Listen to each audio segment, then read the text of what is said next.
பிரச்சனைகள் வரும்பொழுது எப்படி நீங்கள் அதை என்ன எப்படி யோசிக்கிறீங்க? நிறைய பெண்கள் நான் பார்த்துருக்குறேன், அப்படியே உட்காந்து யோசிச்சுட்டே இருப்பாங்க. பார்த்துருக்கீங்களா? நீங்களே அப்படிதான், ஏதோ இங்கே தான் இருப்பீங்க, ஆனால் எங்கேயோ போயிருப்பீங்க. ஆமாம், என்ன இயேசுடைய பிள்ளைகளுக்கும் மற்றவர்களுக்கும் என்ன வித்தியாசம்? எண்ணத்தில் தான் அங்கே ஃபஸ்ட்டு ஆரம்பிக்குது. என்ன யோசிக்கணும்? வாக்குத்தத்தம் நிறைவேற தாமதிக்கும் பொழுது அவர் வாக்குத்தத்தத்தில் உண்மை உள்ளவர்னு அவன் நினைக்கிறா. ஹல்லேலூயா. விசுவாசிக்கிறா.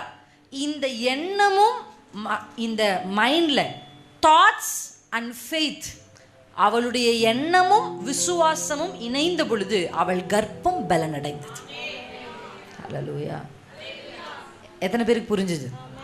விசுவாசம் எண்ணம் ரெண்டும் இணைந்த பொழுது வசனம் சொல்லுது, அவள் கர்ப்பம் தரிக்க அவள் பலன் அடைகிறாள்.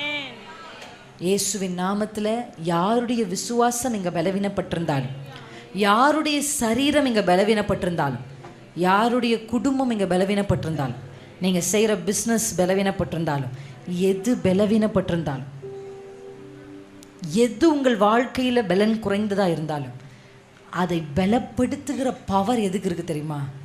உங்கள் விசுவாசத்துக்கும் எண்ணத்துக்கும் தான். நீங்கள் நினைக்கணும், எப்படி நான் விசுவாசிக்க முடியும்? சாரால பாருங்கள், நினைங்க. ஹல்லேலூயா.